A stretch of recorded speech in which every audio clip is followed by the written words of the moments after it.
Hola, ¿cómo están? Bienvenidos sean todos.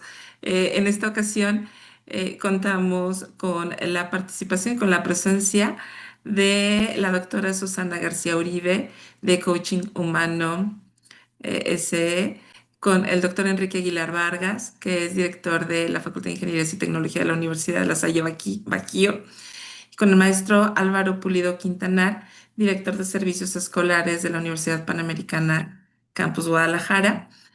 Bueno, y una servidora, maestra Meredith Moreno Martínez, directora de Servicios Escolares de la Universidad La Salle Bajío.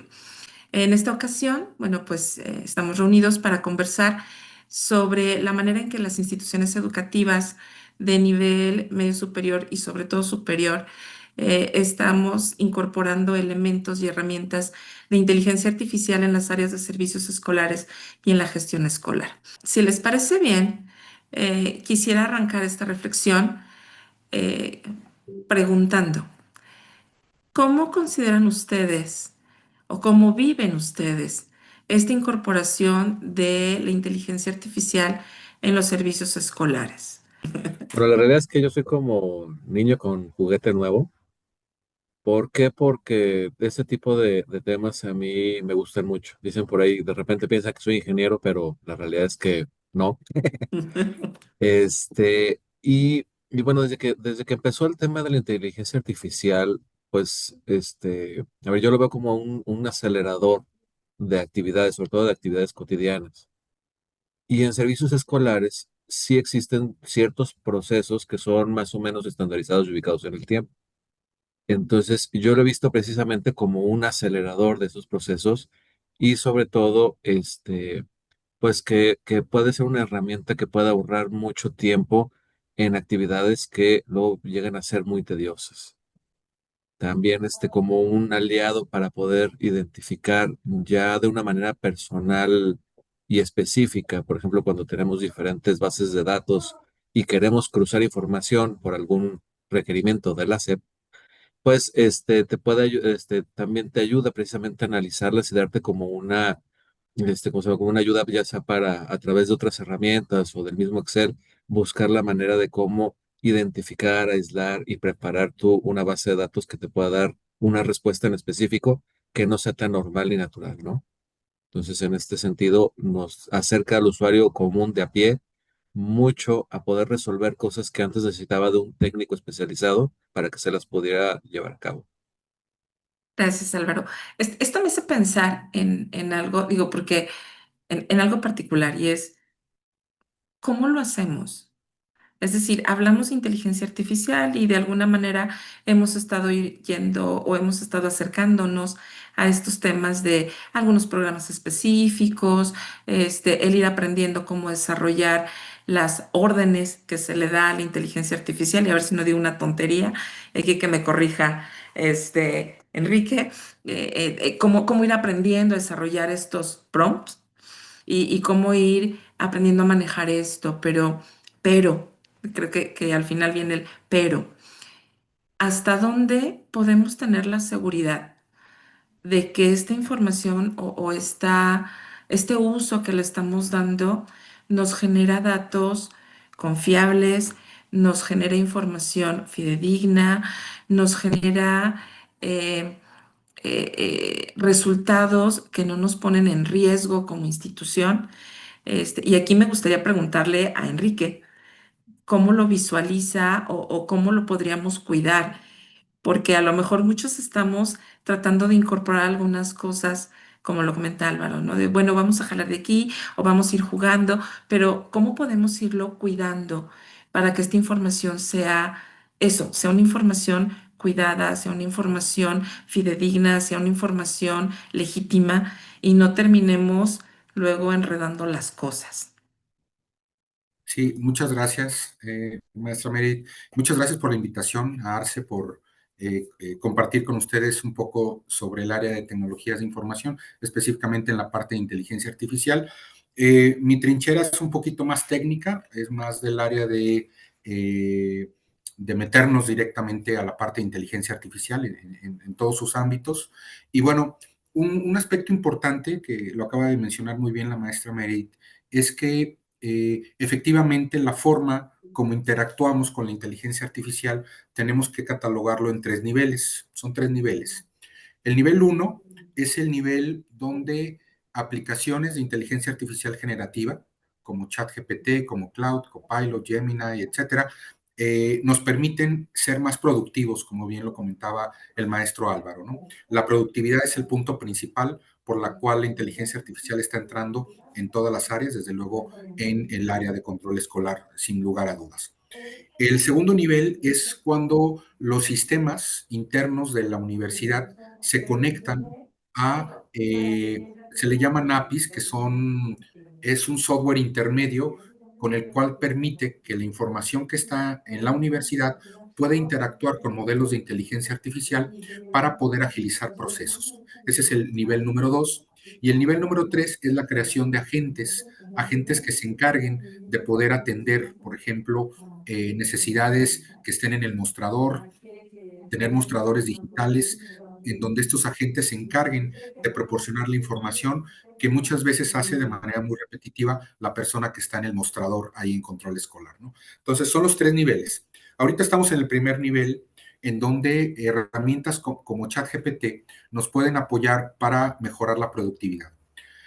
Tenemos varios escenarios. Supongamos que tenemos, vamos a ponerlo así, 3 certificados, ¿no?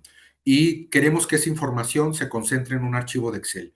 Y nosotros arrastramos los certificados y le decimos, colócame la información de estos certificados en este archivo de Excel. Y no lo va a hacer, no lo va a procesar, ¿sí? ¿Cómo nosotros podemos estar cuidando qué información estamos alimentando para que esa información no se vaya al modelo de entrenamiento? No es que se vuelva público para los demás, pero sí se va al modelo de entrenamiento. Por ejemplo, en ChatGPT del lado derecho, en la parte superior, dice chat temporal. Cuando lo habilitamos en chat temporal, en ese momento no se va la información al modelo de entrenamiento, se queda local, ¿sí? Y en los servidores, en este caso de OpenAI, de ChatGPT, después de 30 días, se elimina, ¿sí? Entonces, no queda un histórico ahí. La desventaja es que no lo vamos a encontrar en nuestros proyectos que tengamos del lado izquierdo, porque ya prácticamente desapareció después de los 30 días, e inclusive si cerramos la ventana, volvemos a abrir, el chat temporal ya desapareció. Ok, el primer punto es que debemos de personalizar nuestro chat GPT. Aquí mencionaba la maestra Meredith cómo evitar las alucinaciones. Hay un proceso dentro de las redes neuronales que se llama alucinaciones, que es cuando el propio modelo de inteligencia artificial genera información que no es correcta, ¿sí? Entonces, para eso nosotros tenemos que personalizar nuestro chat GPT, por ejemplo, por mencionar uno, chat GPT, en donde nosotros lo personalizamos, ahí es donde viene nuestro nombre de usuario del lado izquierdo, le damos clic, configuración, personalizar, y ahí viene una zona para poder escribirle y decirle, no me des siempre por mi lado, ¿sí? No me digas siempre que tengo razón, trata de no alucinar, no te inventes cosas que no tienes la confirmación, las ligas que me proporciones tienen que ser fidedignas, tienes que comprobar antes de entregármelas. Si tienes duda, no me mandes la información, tienes que confirmar esa información que me estás solicitando, etcétera. Es como darle las instrucciones previas de cómo me debe de buscar, de cómo me debe de analizar la información y cómo me la debe de entregar. Si nosotros logramos controlar esos puntos, esos elementos, prácticamente nosotros podemos ir afinando que las respuestas cada vez sean más finas.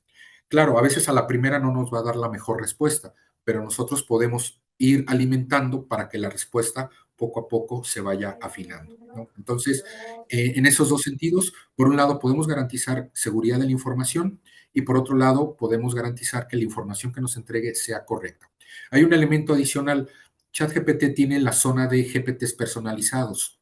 En la zona de GPTs personalizados podemos crear nuestro propio GPT o nuestro propio chat donde involucre solamente los documentos que nosotros le agreguemos. Ahí le agregamos el reglamento, le agregamos las políticas institucionales, los procesos, los procedimientos, etcétera. Y tiene una zona para poderlo mantener privado para nosotros, para compartirlo con nuestro equipo de trabajo o inclusive compartirlo en la comunidad de GPTs, ¿no?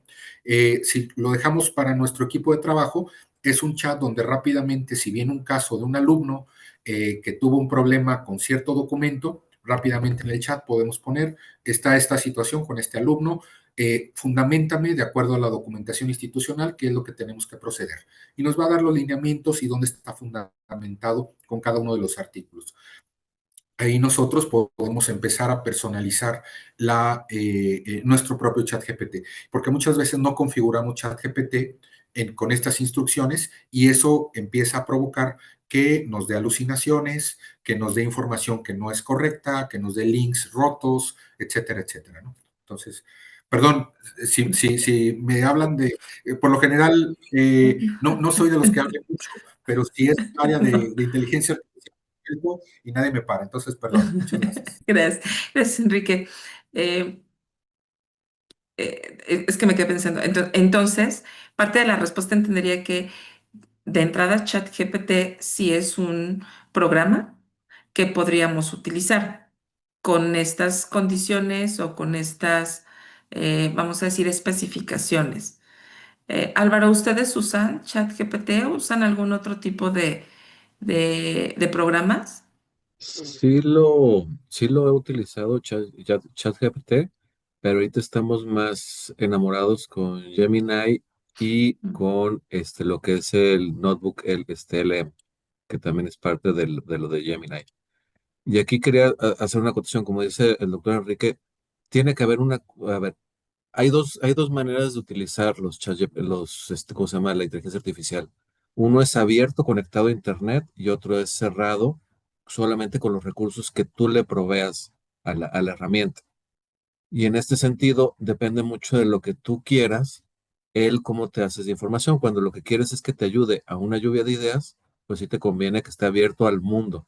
Pero cuando quieres que trabaje, por ejemplo, con el ejemplo que estaba diciendo el doctor Enrique, que nosotros así lo utilizamos, cuando quieres que trabaje con tu propia normativa, por ejemplo, pues lo tienes que cerrar, porque si no te va a decir cómo la UNAM va a resolver un tema y no cómo tú lo vas a resolver. Entonces, son como diferentes usos y uno tiene que modular. A final de cuentas, y esta es una cuestión que responde un poquito la primera pregunta con la que empezaste, Meredith. A final de cuentas, ¿cómo se llama? No te vas a ahorrar el tema de tener una expertise para hacer las cosas. O sea, no, a los expertos no los vas a quitar, les vas a facilitar la chamba, pero tiene que haber alguien que revise y valide la información, ya sea desde el curado de fuentes, porque para los chats, efectivamente, bueno, para la inteligencia artificial, muchas veces tiene un peso similar el Rincón del Vago, que creo que ya no existe, pero páginas así, que la revista científica Q1, etcétera. Entonces, uno tiene que explicarle, acotarlo y curar, de decir, a ver, dame las fuentes que estás usando, esta, pónmela, esta, quítamela, etcétera, para tener cada vez una herramienta mucho más afilada. O sea, de hecho, ese yo creo que va a ser uno de los trabajos más interesantes para la gente que trabaja con inteligencia artificial en el corto plazo. Entonces, pero bueno, ya me estoy desviando yo y no hemos dejado participar a la doctora Susana. No, de hecho, nos estás dando la pauta. Fíjense, algo que es muy interesante es cómo de repente se genera este boom con el tema de inteligencia artificial y asumimos que todo se va a hiperrevolucionar y vamos a tener procesos hiper rápidos e hiper eficientes, hiper todo, ¿no? Bueno, hoy amanecí muy hiperactiva. Qué buen chiste. Pero justo en este tema es importante como recordar que también la autoridad educativa está utilizando elementos de inteligencia artificial para ir generando sus reestructuras, vamos a decir, tanto en procesos como en bases de datos, como en vías de comunicación con las instituciones, ¿no? Y digo, justo das la pauta porque, bueno, Susana, que ella es experta en temas de media superior, y que justo la Dirección General del Bachillerato y el área media superior ha venido incorporando este tipo de elementos también, pues de repente pareciera que nos complican en lugar de facilitar, ¿no? Y mi pregunta hacia Susi va en el sentido de eh, cómo observas o cómo visualizas que la incorporación de esta inteligencia artificial desde la autoridad educativa para con el particular ha venido afectando o beneficiando los procesos que tenemos en común.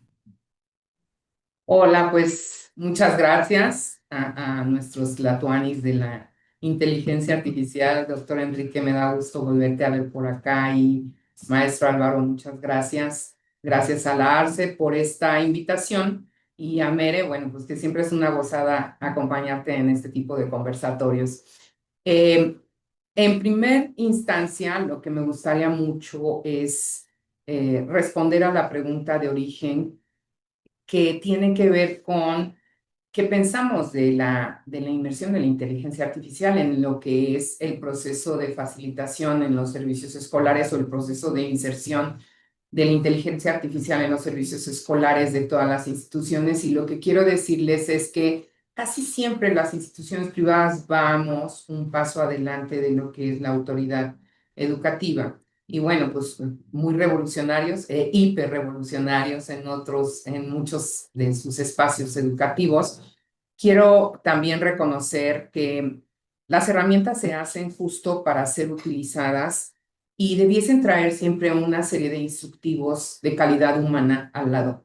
Creo que esa es la base de que toda la parte técnica, como nos explica muy ampliamente el doctor Enrique, es ir dando los comandos, si se vale llamarlo así, las instrucciones para que lo que se haga sea lo más apegado a nuestra normativa, a lo que estamos haciendo, a nuestro público, a nuestro ambiente educativo, a lo que se vive en las universidades.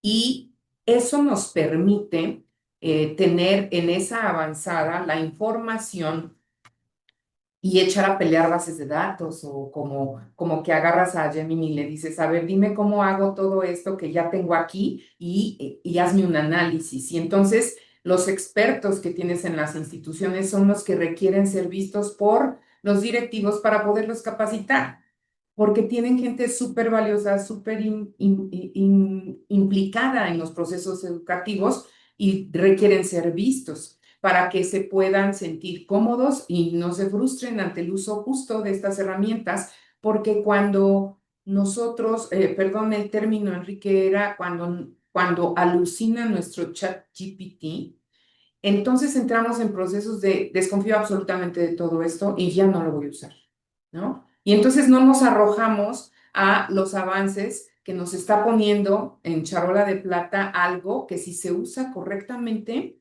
es una verdadera ventaja en el tema del crecimiento de nuestro personal en las instituciones. Y asimismo lo veo, si me voy a una entidad incorporante, llámese UNAM, llámese CEP, llámese como se llame, ellos están batallando de una manera muy intensa con la frustración de que de hoy para mañana les quitan sus miles de Exceles que manejan en Drives, en SharePoints, en lugares donde de repente alguien se mete al antiguo y no refresca el archivo correcto y entonces entran ahí en una serie de confusiones y eso, la gente que está operando, también le genera todo el conflicto de la credibilidad, confianza y el error.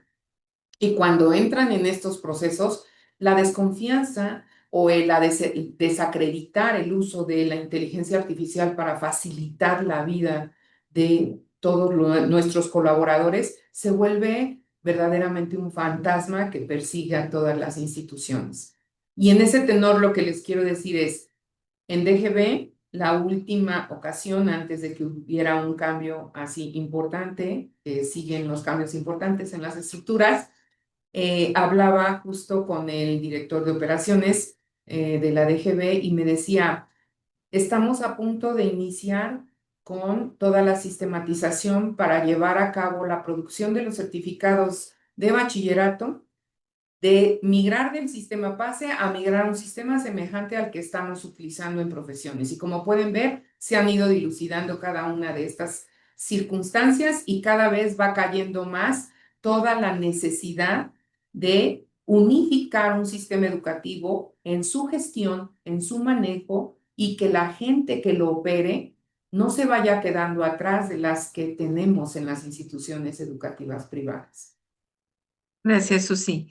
Me parece que bueno, algunos puntos muy interesantes de lo que comentas y que quizás valga la pena como reforzar también. Por supuesto que el cambio nos implica y nos mueve a todos. Digo, voy a hacer un comentario y a ver si no me ventilo solita y voy a estar atenta a la cara de Enrique porque, como nos dijeron en aquella ocasión, hay que pagar el precio de ¿qué era? No era de la modernidad, el precio de no recuerdo, pero el tema era que había que estar dispuestos a enfrentar el precio por el cambio tecnológico, ¿no?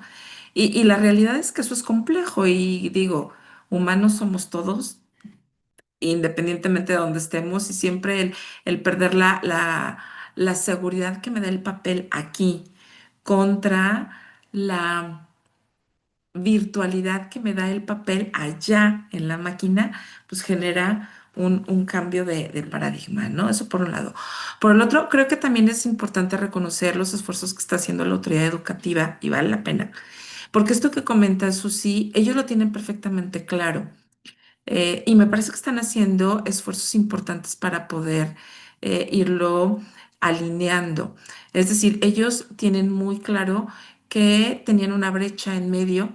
El sector básico o el nivel básico pues, fluía, como todos sabemos que fluye, y de repente llega a media superior y entonces se juntó más hacia el lado de la básica, pero luego llegamos a superior y somos otro mundo. Bueno, ellos ahora están justo tratando de tecnológicamente poder enlazar todos los sectores o todos los niveles, más que sectores, todos los niveles, para que esto pueda ir fluyendo. ¿Nos va a llevar tiempo? Seguro.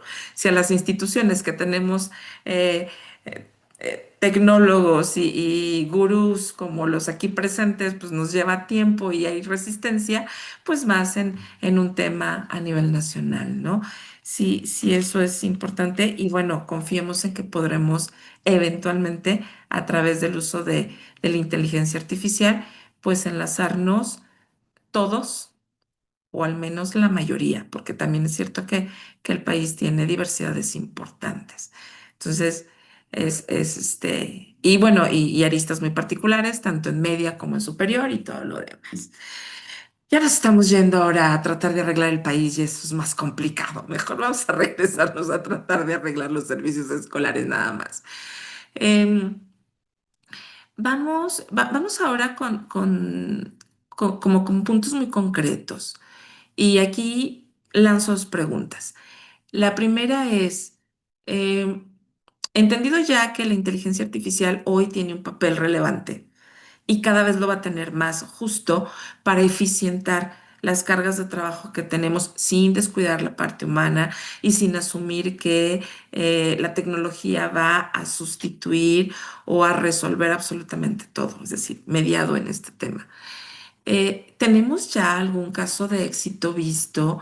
¿Tenemos algún resultado que sea tangible y que pudiéramos compartir con nuestra membresía? Porque digo, ustedes están muy avanzados. La verdad es que yo sigo siendo chica de papel y a mí me gustan las libretitas y me gustan las plumas y de repente imaginarme todas estas cosas, pues me causan como entre expectativa y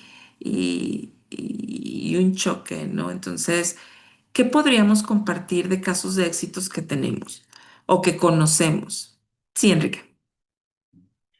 Sí, muchas gracias, maestra Meredith. Bueno, aquí en la universidad hemos desarrollado, vamos ya por la aplicación número 14, que tiene incorporación de inteligencia artificial.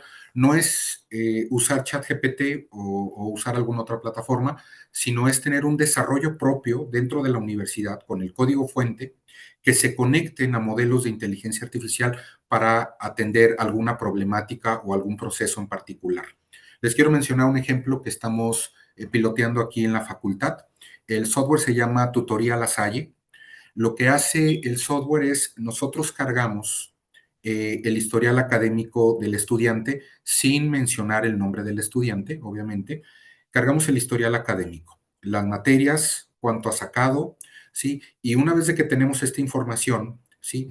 Verificamos cuál es su horario actual, ¿sí? Con base en eso aplicamos una regresión lineal con el objetivo de que el modelo de inteligencia artificial propio, que está integrado a un modelo grande de inteligencia artificial, pueda procesar la información y nos dé una probabilidad de cuánto el alumno va a sacar en la calificación con base en su histórico, ¿sí? Esto nos permite que podamos decir que el alumno que estamos analizando, Juan Pérez, ¿sí? En matemáticas 1 y matemáticas 2 sacó 7 y 8.5, nos dé una regresión lineal y nos diga hay un 70% de probabilidad que su calificación sea 7.5, ¿no? Y para poder fortalecer la asesoría académica, nos mande un proceso en el cual nos diga el alumno tiene que repasar estos temas en particular, derivadas de este tipo, el cálculo integral y diferencial en estos aspectos, etcétera. Nos da un plan de asesoría académica. Este tipo de software lo vamos a empezar a ver de manera muy común. Obviamente, una parte importante es no hay información confidencial, hay que quitar la información confidencial y únicamente se procesan nombres de materias y números, ¿sí? Para que con eso nosotros podamos realizar un procesamiento para poder indicar qué tipo de asesoría muy personalizada estamos teniendo. Aquí lo estamos trabajando con estudiantes que reciben una beca institucional, la beca San Juan Bautista de la Salle, en el cual los acompañamos en el proceso académico. Ese es un ejemplo. Tenemos otros, por ejemplo, que estamos piloteando también aquí en la facultad, que se llama Agente Lasallista. El agente lasallista cada lunes en la mañana, ¿sí?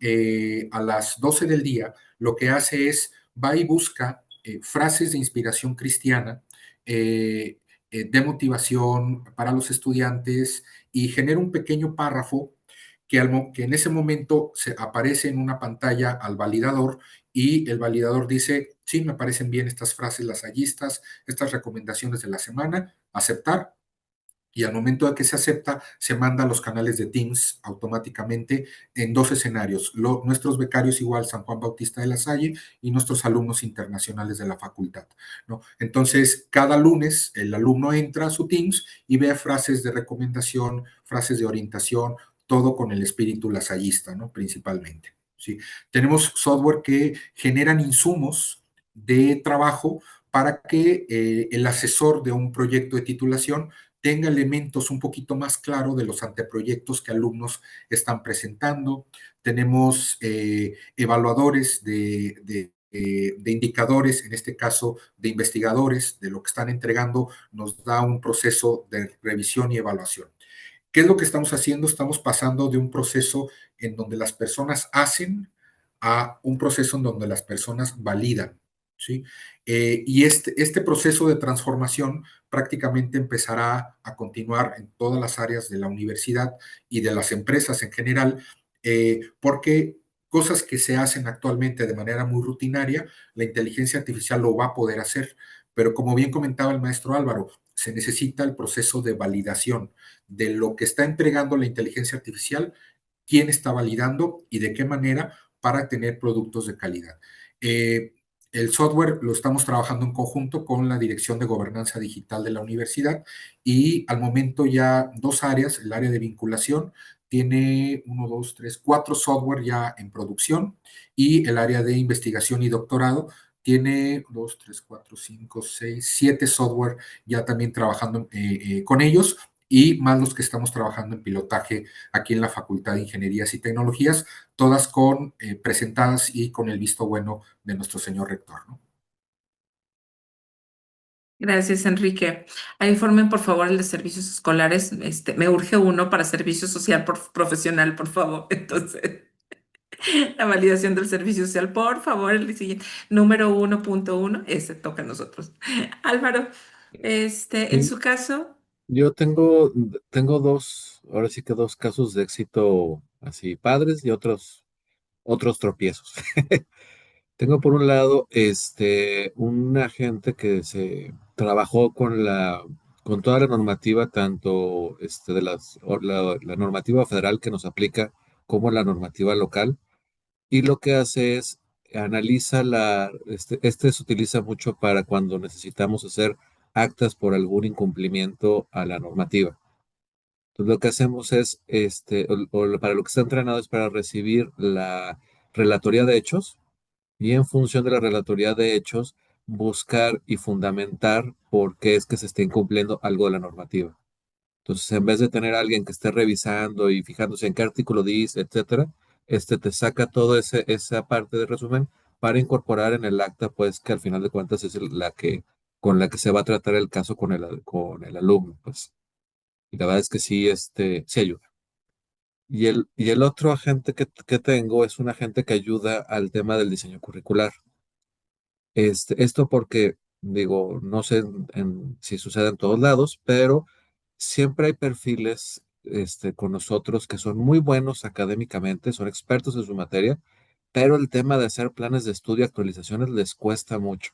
Hay otros que naturalmente y hasta hay que decirles, no, no necesitas tanto, con la autoridad con menos podemos, pero para estos perfiles lo que se hizo fue es también un agente donde se siguen los pasos que se debe de seguir en un diseño curricular normal, pero te los agiliza el agente. Entonces, primero, ¿cómo se llama? Empezamos con el tema de definir, siempre, pues, bueno, yo he descubierto que es más fácil partir de lo general a lo particular. Entonces, en este sentido, primero empiezas con cuál es tu perfil de egreso, cuál es tu perfil de ingreso, te puede ayudar, te puede dar ideas de cómo debería ser el perfil en función de que tú le digas unas palabras clave y te lo pone más en bonito. Y lo que hacemos con esta gente es que toda la información que va generando la vamos incorporando dentro del mismo proyecto para que sí la use de base. Y en este sentido no parta de cero y mantenga una cierta coherencia. Entonces, empezamos con el perfil de egreso, luego nos vamos al tema de la tira de materias y luego ya nos vamos a tratar cada una de las materias, tomando en cuenta su ubicación en la ruta, en la ruta o en la tira de materias, etcétera, para que logre siempre el perfil de egreso. Y como eso también lo tenemos alimentado con los formatos pues, que se utilizan para la obtención de revés, te da los apartados. Todavía no hemos logrado que nos los llenen y que quede bien. Pero mínimo te da la información, pues ya con esto, vamos, al final de cuentas, esto es un insumo que se les da a los expertos, ahora sí que de las materias, y obviamente la parte general, pues se le da al director de carrera, precisamente para que ayudarle y validarle. Normalmente hacen acotaciones, borran, transforman, etcétera, pero ya no parten de cero. Y es más rápido el validar, como comentaba el doctor Enrique, que el empezar de cero y en frío, ¿no? Entonces, con esto hemos visto que sí se puede coadyuvar mucho a este tipo de procesos que por definición pueden tender a ser largos o pueden tender a ser complejos. Y sobre todo también complementar, ¿no? O sea, como hemos venido platicando, no es sustituir el, el- el factor humano por todo lo que la tecnología nos puede aportar, pero también es cierto que a veces el factor humano se puede quedar corto. Y entonces este tipo de instrumentos nos permiten ampliar un poquito el panorama y quizás con eso garantizar un poco más o la propuesta que se está planteando para que cubra con, pues, con los requerimientos que se tienen, ¿no? Que además hoy la vida es tan ágil y tan dinámica que lo que puedo pensar que es necesario hoy, quizás en 15 días ya no sea suficiente y a través de estos elementos de inteligencia artificial, pues se pueden hacer proyecciones o se pueden hacer prospectivas mucho más confiables, entiendo. Sí, va por ahí también. Va, Exactamente. gracias. Ya para ir como terminando de aterrizar todo esto y bueno, también ya por cuestión de tiempo se nos acabó el café también, entonces hay que ir a rellenar todo, en fin. Susi, ¿cómo te imaginas que puedan ser los servicios escolares cuando la inteligencia artificial ya puede estar no solo permeada, sino estandarizada dentro de las instituciones educativas? Es una súper pregunta, ¿no? Creo que permitirá que a partir de la tecnología se genere una humanización a las personas que están en front desk y que puedan mirar con un proceso alterno de gran ayuda, automatizado, donde no tienen necesariamente en ese momento que generar un criterio diferencial, sino mirar justo a quien le están dando el servicio, a, a poder otorgar con mayor precisión y a lo mejor con mayor eficiencia y velocidad algo que muchos de nuestros estudiantes o las familias en general solicitan. Claro, claro. Muchas gracias, Susi. Álvaro, ¿cómo te imaginas que serán los servicios escolares cuando la inteligencia artificial ya la tengamos incluida, asumida y estandarizada? Un lugar muy padre para trabajar. No, a ver, la realidad es, creo yo que este, que el valor estratégico de la función de servicios escolares crecerá de manera exponencial gracias a la inteligencia artificial, porque a final de cuentas nuestra función se va a convertir en curadores de información oficial. Entonces, en ese sentido, llegará más fácil a las demás unidades de las instituciones educativas y con mejor calidad y mayor profundidad de información, ya no solamente el puro dato, sino con todas las aplicaciones que serán más útiles. Y la función del servicio escolar será precisamente esa, la de validar, la de confirmar que que la base sobre la que está montada los análisis de inteligencia artificial es la correcta, es la adecuada y es la exacta. Entonces, lo veo así como una unidad estratégica. Gracias, Álvaro.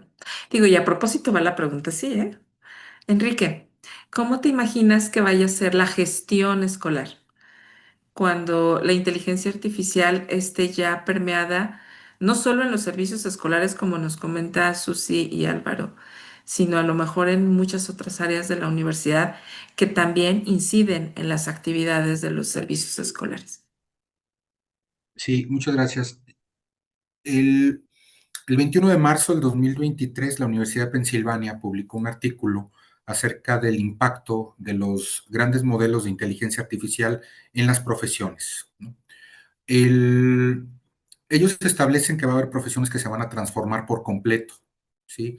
Otras que no tanto y otras que su impacto no será muy fuerte. Como universidad debemos de estar preparados para un cambio así. Yo me imagino el área de control escolar en 10 años, donde el mostrador serán agentes virtuales, no un chat tradicional, sino un agente virtual que va a recibir la documentación del estudiante, va a procesar la información, va a verificar que cumpla los lineamientos que marca la Secretaría de Educación Pública, lo va a almacenar esa información en la base de datos.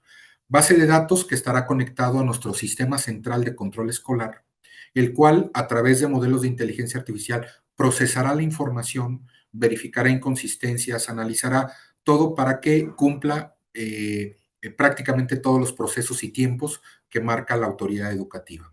Proporcionará tableros de información para que los encargados de control escolar o servicios escolares puedan estar visualizando esa información de manera muy directa, ¿sí? También tendremos personal que estará trabajando con ciertas aplicaciones en particular de inteligencia artificial para poder preparar informes, para poder tomar decisiones, para mostrar la información estratégica a la universidad. Yo creo que prácticamente el 90% de lo que está en el área de servicios escolares puede automatizarse y la preparación del personal vendría en validar que esa información está correcta. La inteligencia artificial es un ente tecnológico que cada día se hace más inteligente. Nosotros debemos de visualizarlo así. No es que ya llegó y así se queda y eso es la tecnología que está. Cada segundo que pasa son las 10:27, a las 10:28 será más inteligente que a las 10:27. Ya está en el nivel 135 del coeficiente intelectual de la prueba sueca de Mensa. Se prevé que para el próximo año podrá romper prácticamente, llegará al límite de la prueba de coeficiente intelectual y no habrá nadie en el mundo más inteligente que la inteligencia artificial. Pero la forma como lo estemos utilizando es el que va a permitir que podamos sacarle el mayor provecho. ¿Se van a transformar las áreas de servicios escolares? Sí. ¿Va a ser para todos igual? Definitivamente no. Algunas universidades empezarán a tener mejores tiempos con la implementación de inteligencia artificial y habrá otras que se quedarán ahí estáticas mientras están viendo cómo las demás áreas prácticamente están automatizando todos sus procesos. Se requiere una visión estratégica, se requiere capacitación técnica a las áreas de sistemas. A veces creemos que los de sistemas lo saben, no siempre, ¿eh? Y relativamente no lo ven en las universidades porque esto es relativamente nuevo. Entonces, dependemos mucho del conocimiento que se tenga en el área de sistemas y se tiene que capacitar al alto mando de la universidad y de las diferentes cortes directivas de la universidad para poder permear toda la integración de la automatización con inteligencia artificial. Wow, pues creo que nos pusieron una vara muy alta, muy, muy alta, pero bueno, finalmente para allá vamos, ¿no? En las circunstancias y en las particularidades que cada una de las instituciones tengamos, porque como comentan, pues no todos vamos andando al mismo ritmo, ni tenemos las mismas condiciones, pero vaya, finalmente sí es importante reconocer que la IA llegó y o la hacemos aliada o la hacemos enemiga. Pero entiendo que como enemigo va a ser un enemigo muy poderoso que en realidad nos puede fastidiar bastante. Entonces, como aliado, pues puede ser un aliado estratégico que nos pueda ir simplificando y mejorando en la medida de nuestras posibilidades y de los entornos que tengamos. Antes de cerrar, quiero agradecerles de verdad su participación y brindar un último espacio si hubiera alguna última reflexión respecto de la incorporación de la inteligencia artificial a los servicios escolares. Pues ahora sí que el espacio es suyo para ello. Álvaro. Sí, bueno, yo nada más recordar que la inteligencia artificial es como el genio de los chistes. Entonces hay que cuidar muy bien cuál va a ser el deseo que le vas a pedir, porque en función de ese te va a contestar y muchas veces no va a entender lo que tú traes en la cabeza. Entonces siempre usarlo con mucho criterio, con mucho contexto y sobre todo con mucho profesionalismo de revisar qué fue lo que te dio, no creerle al 100%. Claro. Gracias, Álvaro. Muchas gracias. Enrique.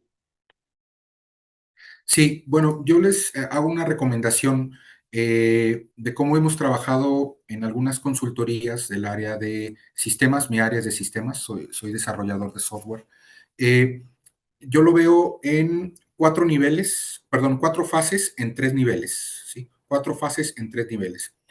La fase 1 es la capacitación, pero no una capacitación genérica, tiene que ser una capacitación muy bien dirigida para el uso efectivo, por ejemplo, de ChatGPT, de Gemini, de Notebook LM, etcétera. Una capacitación muy, muy específica y dirigida para el personal y principalmente el alto mando. Ese es paso 1.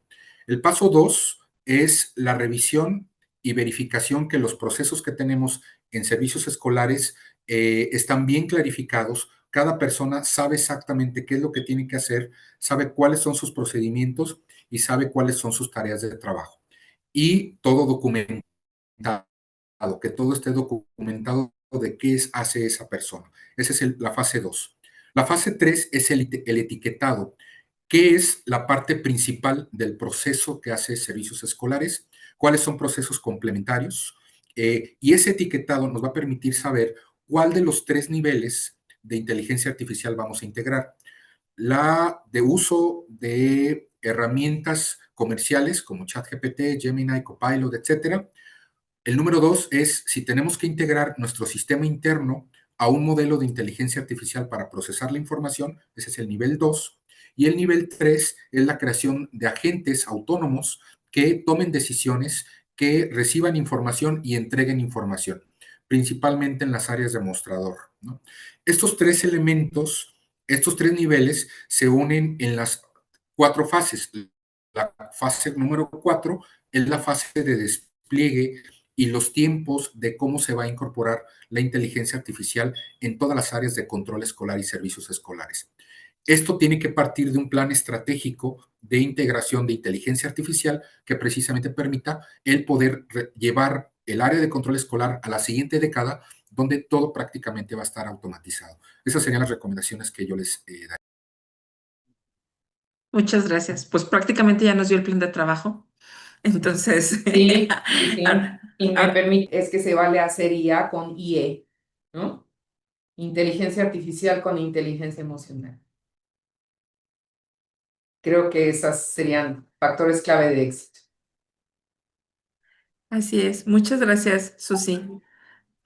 Pues bueno, con sus cierres, la realidad es que vamos redondeando todo este tema y bueno, nos excedimos un poquito en los tiempos. La verdad es que el tema nos sigue dando para más. Seguramente tendremos un episodio posterior donde podremos ir puntualizando algunas otras situaciones o algunos de los puntos que aquí se fueron trabajando. Pues agradecemos de parte de la ARCE a nuestros invitados el compartir sus conocimientos y experiencias sobre este importante tema que sin duda es relevante, muy relevante para para el ámbito educativo en la actualidad. Muchas gracias a los tres, Álvaro, Enrique, Susi, por su tiempo, por su disposición y también muchas gracias a todas las personas que nos están escuchando, que nos vieron a través de este podcast de la Comisión de Diseños de Contenidos de la ARCE. Pues seguramente nos volveremos a encontrar en algún episodio posterior. Muchas gracias, que tengan muy buen día. Muchas gracias, muy buen día. Gracias a Un gusto. ustedes. Gracias.